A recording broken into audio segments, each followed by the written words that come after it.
السلام عليكم ورحمة الله وبركاته. أهلا وسهلا بيكم في قناة موزي وموري كروشيه. في الفيديو اللي فات اللي قبل ده على طول كنا اشتغلنا مع بعض الجزء الأول من الشنطة.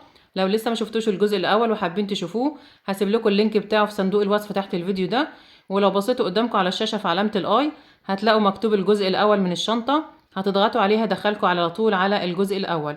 النهاردة إن شاء الله هنكمل شغل في الشنطة وهنشتغل الجزء الخارجي. الجزء ده كده خطوة بخطوة بالتفصيل، طريقته سهلة جدا إن شاء الله تنفذوه معايا بكل سهولة. اتمنى ربنا يوفقني والفيديو النهارده يعجبكم تستفادوا منه. لو عجبكم الفيديو اعملوا له لايك وشير، واكتبوا لي في التعليقات رايكم ايه في الشنطه وبتشاهدوني من اي بلد. ولو لسه اول مره بتشوفوني وحابين تتابعوني يسعدني اشتراككم في القناه، فاشتركوا وفعلوا الجرس على الكل عشان يوصلكم اشعار باي فيديو جديد انا بعمله. ويلا بينا على طول نروح على الشرح ونشوف هنشتغل ازاي. تقدروا تشتغلوا الأجزاء الخارجية بأي بواقي خيط موجودة عندكم، سواء خيط قطن أو خيط صوف، بس الأفضل إن احنا نشتغلها بخيط القطن لأن خيط الصوف زي ما احنا عارفين بيوبر مع الاستعمال. أنا هستخدم الخيوط دي، ده خيط صوف مصري، وده خيط صوف مصري، وده صوف تركي اسمه هيمالايا افريداي، وده هيمالايا افريداي، وده إليزا ديفا. طبعا في خيوط رفيعة وفي خيوط متوسطة السمك. هشتغل كل خيط بالإبرة المناسبة ليه، وهشتغل أجزاء على فتلتين وأجزاء على فتلة واحدة. هبدأ بسم الله، هبدأ باللون ده كده. الخيط ده هشتغله بإبرة رقم 3.5. بعمل دايرة سحرية بالطريقة دي، وبشتغل أول سطر داخل الدايرة 6 غرز حشو. بسحب الخيط وبرتفع سلسلة وبسلك طرف الخيط عشان أقدر أتحكم في الدايرة بتاعتي، أضيق وأوسع بسهولة. بحسب السلسلة ارتفاع لغرز الحشو وبشتغل بعدها 6 غرز حشو.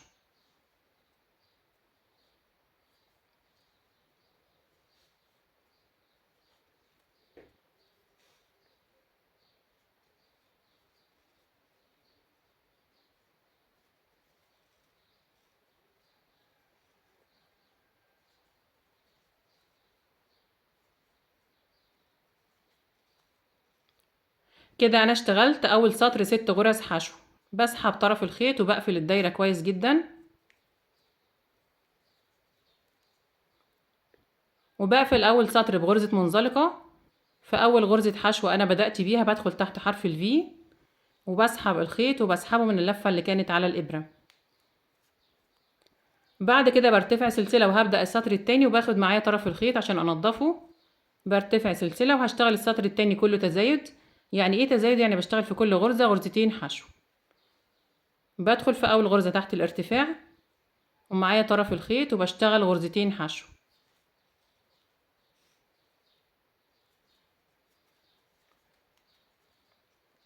الغرزة التانية غرزتين حشو، وبكرر لحد ما اوصل لآخر السطر.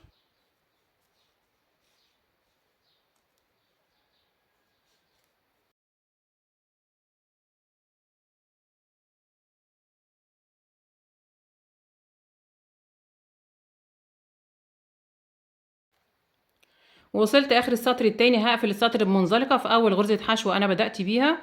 بسيب المنزلقة بتاعة السطر الاول اللي انا قفلت بيها السطر الاول، وبسيب الارتفاع بتاع السطر التاني وبدخل هنا في اول غرزة في السطر التاني وبسحب الخيط وبعمل منزلقة. كده انا اشتغلت 12 غرزة حشو في السطر التاني. برتفع سلسلة وهبدأ السطر التالت بشتغل واحدة حشو وواحدة تزايد، ومعايا برضو طرف الخيط لحد ما اخلصه. اول غرزة بشتغل غرزة حشو واحدة، الغرزة التانية بشتغل غرزتين، وبكرر حشو وتزايد لحد ما اوصل لاخر السطر التالت. الغرزة التالتة بشتغل غرزة واحدة، الرابعة بشتغل غرزتين.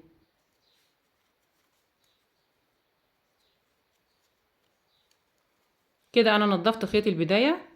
هكمل بشتغل حشو وتزايد لحد ما اوصل لاخر السطر التالت.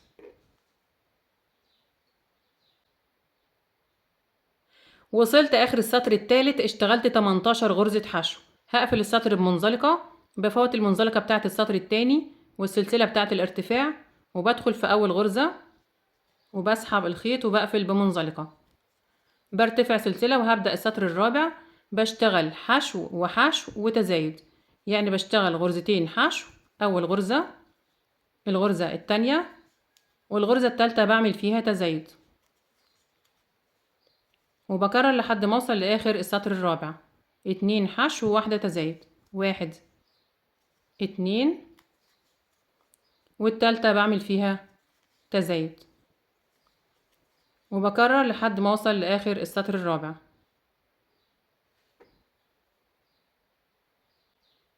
وصلت اخر السطر الرابع، اشتغلت 24 غرزة حشو. هقفل بمنزلقة بنفس الطريقة، وبرتفع سلسلة، وهبدأ السطر الخامس بشتغل 3 حشو وواحدة تزايد، 1 2 3، والغرزة رقم 4 بشتغل فيها تزايد، وبكرر لحد ما اوصل لاخر السطر. بقفل بمنزلقة. هكرر بنفس طريقة التزايد، هزود في كل سطر 6 غرز عن السطر اللي قبله، يعني هشتغل في السطر السادس 4 حشو تزايد، وهكرر لحد ما اوصل لاخر السطر. وفي السطر السابع هشتغل 5 حشو تزايد، وهكرر لحد ما اوصل لاخر السطر. وفي السطر الثامن هشتغل 6 حشو تزايد، وهكذا هزود في الغرز الفردية، وهكمل لحد ما اوصل للسطر رقم 12. هيكون معايا 72 غرزة حشو. وبعد كده هشتغل السطر رقم 13 كله من غير تزايد، يعني هشتغل في كل غرزة غرزة واحدة. هكمل ونرجع نشوف المقاسات كام سنتي. انا كده اشتغلت 12 سطر بنفس طريقة التزايد اللي شفناها مع بعض، لحد ما وصلت بعدد الغرز في السطر رقم 12 72 غرزة. وبعد كده اشتغلت السطر رقم 13 والاخير كله من غير تزايد، يعني اشتغلت في كل غرزة غرزة واحدة بس، لحد ما وصلت بمقاس الدايرة ل 12 سنتي. طبعا المقاسات هتكون بحجم الشنطة بتاعتكم او حسب ما انتوا عايزين، 12 سنتي بالظبط. بعد كده هقص الخيط وهسيب حوالي 2 متر عشان الخياطة، لان هخيط الاجزاء الخارجية بالخيط. مش حابة ان انا الزقها بمسدس الشمع، لان مسدس الشمع او الشمع بتاع المسدس بيدي تقل للشنطة. قصيت حوالي 2 متر من الخيط، بسحب الخيط من الغرزة الاخيرة وبثبته لحد ما اوصل لمرحلة الخياطة او التقفيل.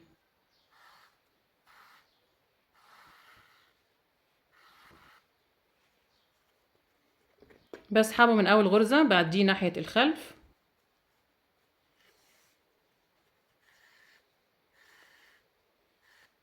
كده انا اشتغلت الجزء الاول، واشتغلت كمان دايرتين صغيرين بالخيط الاسود اللي هو خيط اليزا ديفا على فتلتين اللي هما النضارة. هقول لكم برضو مقاسهم كام سنتي. بنفس طريقة الدايرة اللي اشتغلناها دلوقتي، مقاسهم 5 سنتي بالظبط، بس اشتغلتهم بخيط اليزا ديفا على فتلتين بإبرة رقم 0 استانلس، 6 سطور من غرز الحشو. بعد كده هنشتغل الجزء الثالث. بجيب الخيط ده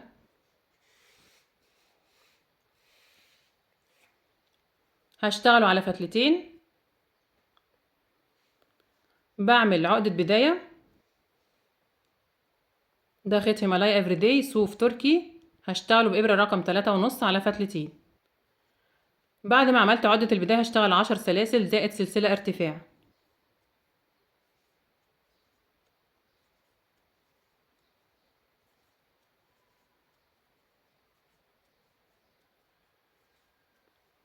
بفوت السلسلة الارتفاع وبرجع على ال10 سلاسل وبشتغل 10 غرز حشو.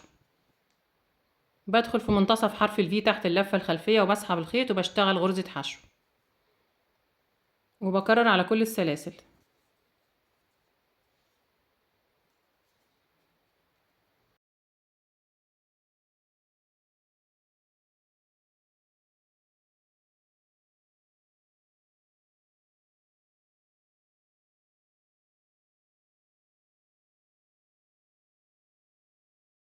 كده انا اشتغلت اول سطر 10 غرز حشو.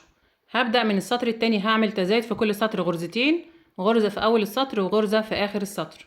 نخلي بالنا هنعمل التزايد ازاي. برتفع 2 سلسلة، 1 2، وبلف الشغل وبحسب السلسلة الأخيرة ارتفاع وبدخل في اللي قبلها وبشتغل غرزة حشو. يبقى انا كده زودت غرزة في اول السطر. بعد كده بروح على ال10 غرز وبشتغل في كل غرزة غرزة واحدة.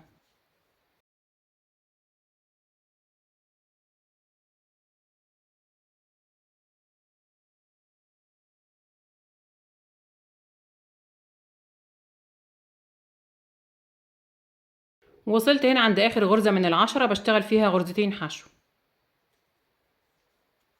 ده التزايد اللي انا بعمله في اخر السطر. كده انا اشتغلت السطر التاني 12 غرزة حشو. بكرر بقى بنفس طريقة التزايد دي، برتفع 2 سلسلة في بداية كل سطر، وبلف الشغل وبحسب السلسلة الاولى ارتفاع، وبدخل في اللي قبلها او في اللي بعدها وبشتغل غرزة حشو. ده التزايد اللي بعمله في اول السطر. وبعد كده بشتغل في كل غرزة غرزة.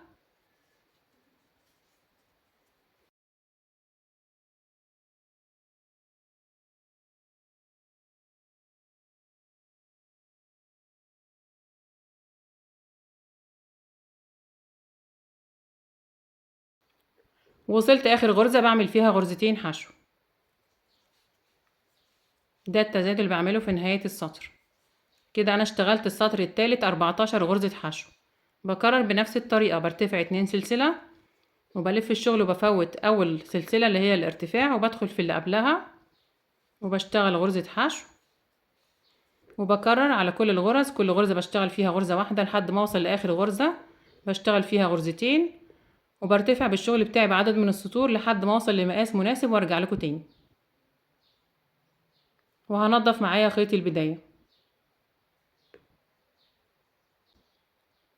انا كده ارتفعت 12 سطر من غرز الحشو بنفس طريقة التزايد اللي شفناها مع بعض لحد ما وصلت بعدد الغرز في السطر الاخير 32 غرزة. بعد كده هشتغل 4 سطور ثبات على ال 32 غرزة من غير اي تناقص او تزايد. برتفع سلسلة وبلف الشغل وهبدأ السطر رقم 13 بشتغل في كل غرزة غرزة واحدة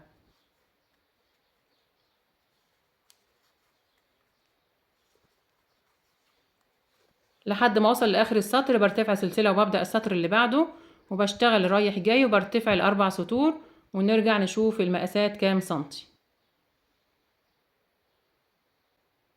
بعد ما اشتغلت ال4 سطور بقى الشكل زي ما انتوا شايفين. هقص الخيط وهسيب برضو حوالي 2 متر من الخيط عشان الخياطة.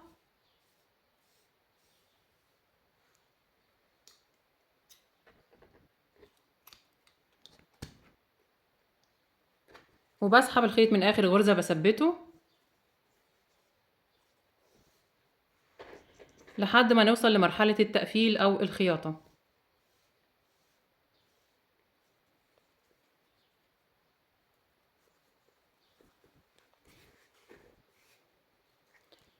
مقاس الجزء ده الارتفاع 9 سنتي بالظبط،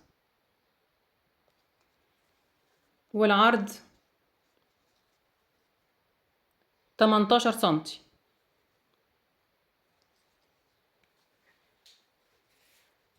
واشتغلت كمان الجزئين دول بنفس الطريقة بالخيط الأصفر على فتلة واحدة بنفس الطريقة 10 غرز 10 سلاسل زائد سلسلة ارتفاع، وارتفعت عليهم 6 سطور 2 4 6 قطعتين زي بعض بالظبط بنفس طريقة القطعة اللي أنا اشتغلتها باللون الموف، بنفس طريقة القطعة اللي أنا اشتغلتها باللون الفوشيا. هنخليهم على جنب وهنبدأ نشتغل الجزء اللي بعد كده. هشتغل باللون الأصفر برضو، بس هشتغله على فتلتين.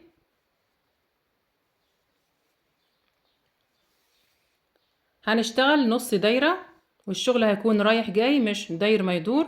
بعمل دايرة سحرية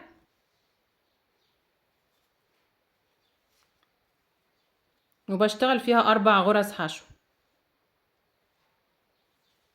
برتفع سلسلة وبسلك طرف الخيط وبشتغل 4 غرز حشو. 1 2 3 4. هقفل الدايرة وهشتغل رايح جاي على ال4 غرز. برتفع بنفس طريقة الشغل اللي أنا اشتغلتها في الدايرة الكاملة في الدايرة دي كده، نفس طريقة التزايد. برتفع سلسلة وبلف الشغل بشتغل السطر التاني كله تزايد، يعني بشتغل في كل غرزة غرزتين حشو.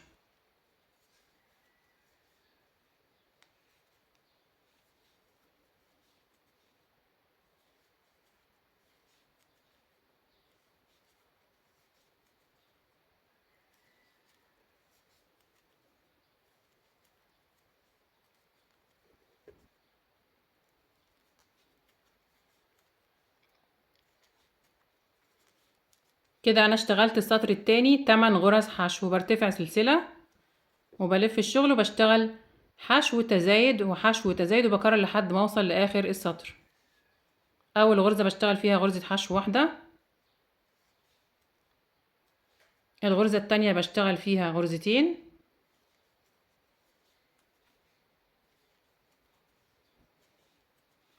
التالتة غرزة حشو واحدة، الرابعة بشتغل فيها غرزتين،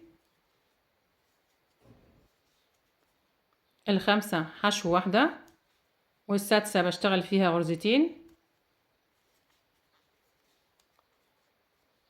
السابعة بشتغل حشو واحدة، والتامنة والأخيرة بشتغل فيها غرزتين.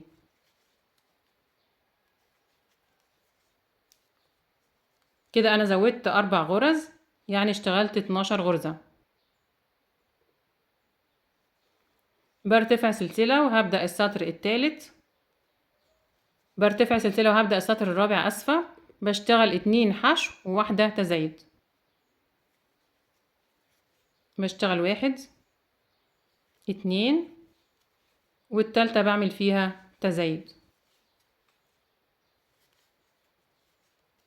وهكرر بنفس الطريقة لحد ما اوصل لاخر السطر. برتفع سلسلة وببدأ السطر اللي بعده، بشتغل 3 حشو والرابعة بعمل فيها تزايد، وبشتغل بنفس طريقة التزايد اللي اشتغلت بيها في الدايرة المقفولة لحد ما اكملهم 10 سطور باللون الاصفر، ونرجع نشوف المقاسات مع بعض. ارتفعت 10 سطور من غرز الحشو بنفس طريقة التزايد اللي شفناها مع بعض لحد ما وصلت بعدد الغرز في السطر الأخير 40 غرزة حشو. بقى الشكل كده. هقص الخيط برضو، هسيب حوالي 2 متر عشان الخياطة،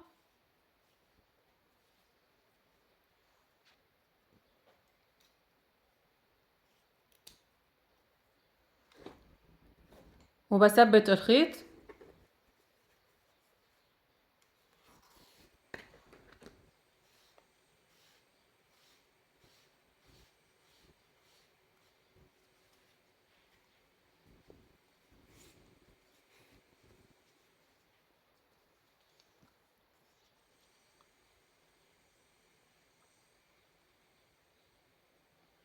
مقاس العرض 11 سنتي، ومقاس الارتفاع 6 سنتي. بعد كده بجيب الخيط ده وهشتغل 8 سلاسل زائد سلسلة ارتفاع،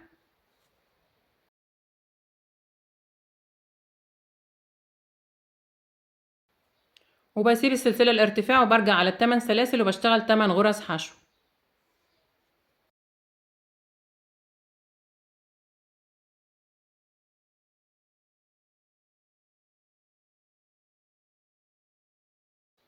بعد ما اشتغلت 8 غرز حشو برتفع سلسلة وبلف الشغل، وهرتفع كمان 5 سطور عشان اكملهم 6 على ال8 غرز. هكملهم 6 سطور وارجع لكم تاني. ارتفعت 6 سطور من غرز الحشو على ال8 سلاسل اللي انا بدأت بيهم لحد ما وصلت للمقاس المناسب. هقص الخيط وهسيب حوالي 2 متر من الخيط،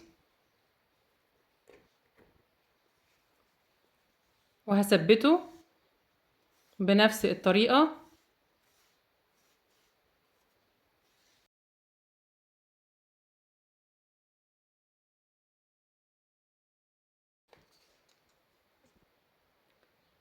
أربعة سنتي والارتفاع 4 سنتي، 4 في 4. بعد كده هجيب الدايرة اللي أنا بدأت بيها وهشتغل إطار على الدايرتين اللي باللون الأسود. هشتغل برواز على الدايرتين اللي باللون الأسود عشان أكون شكل النضارة. هشتغلهم باللون ده كده بفتلتين،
بعد كده هقفل بمنزلقة، وبرضه هقص الخيط وهسيب مسافة من الخيط عشان الخياطة.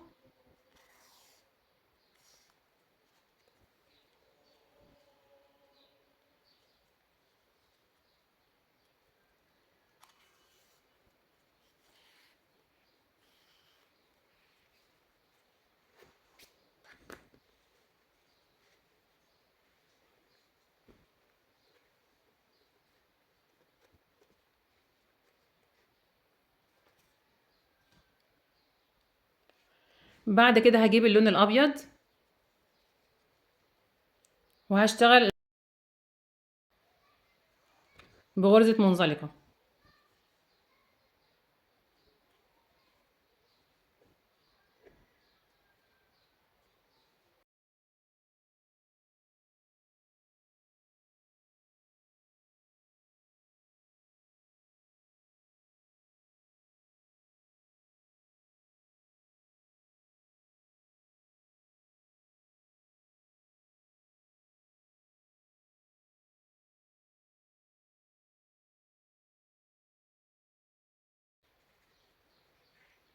هنضف الخيط الزيادة بإبرة التنظيف وهشتغل الجزء التاني هنا كده.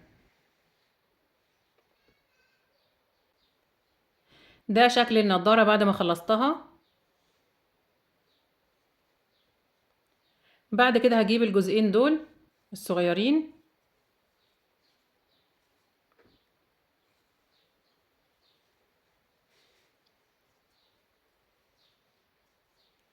نخلي بالنا هيبقوا كده، شايفين بحط الجزئين دول كده هنا.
هشتغل غرز حشو لحد ما اوصل هنا كده عند اخر غرزة.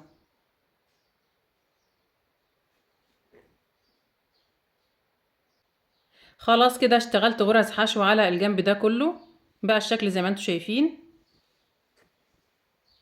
بثبت الخيط برضو وبسيبه عشان الخياطة، وعندي طرف الخيط التاني هنا برضو بسيبه. الجزء ده هيكون جزء الشعر اللي هنا،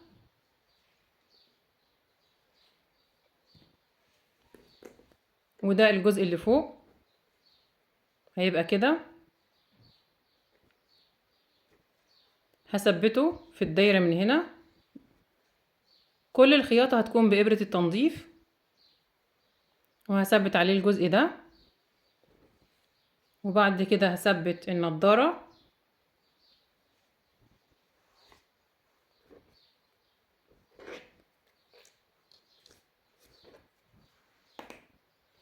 وعندي الجزء اللي تحت ده بتاع الفستان،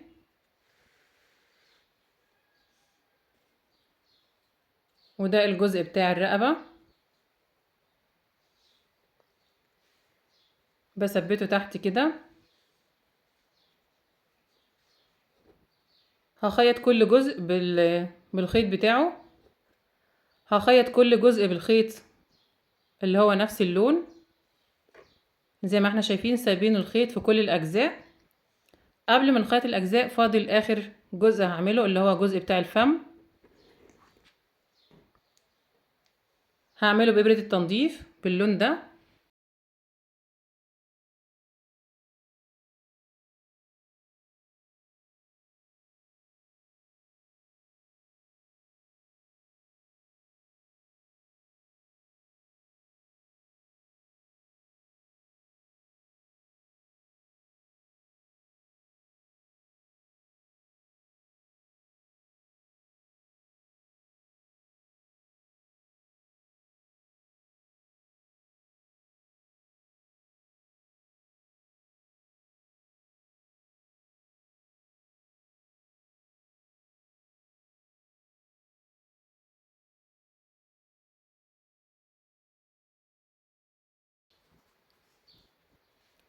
هكمل كده الجزء بتاع الفم، وهخيط كل الأجزاء دي مع بعضها بالخيوط اللي احنا سايبينها. بثبتها الأول بإبرة التنظيف زي ما انتم شايفين الشكل كده.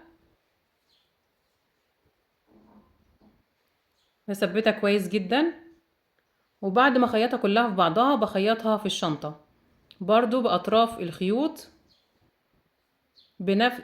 كل جزء بنفس اللون بتاعه. بخيط كل جزء بنفس اللون اللي انا سايباه عشان ما يبقاش الخياطة بتاعت الشغل بتاعي باينة. ده الشكل زي ما انتم شايفين شكلها جميل جدا.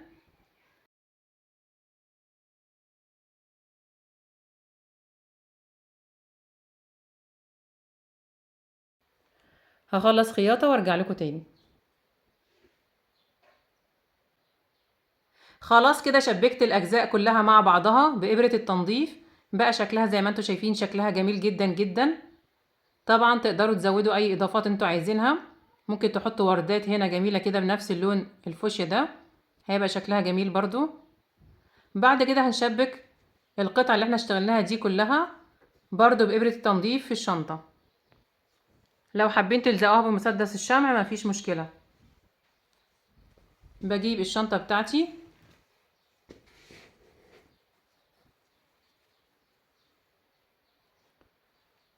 وبظبط مكانها كويس جدا، هيبقى شكلها كده. وهخيط كل لون بنفس اللون بتاعه. هخيطها وثبتها كويس جدا على الأطراف كلها. بلف بالإبرة على الأطراف كلها كده لحد ما أوصل عند نقطة البداية.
بكده نكون خلصنا حلقة النهاردة.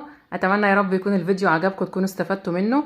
لو عجبكم الفيديو اعملوا له لايك وشير، واكتبوا لي في التعليقات رأيكم ايه في الشنطة وبتشاهدوني من اي بلد. وما تنسوش تشتركوا في القناة لو لسه ما اشتركتوش، وتفعلوا الجرس على الكل عشان يوصلكوا اشعار باي فيديو جديد انا بعمله. وان شاء الله نتقابل في فيديو جديد، وشكرا لكم والسلام عليكم ورحمة الله وبركاته.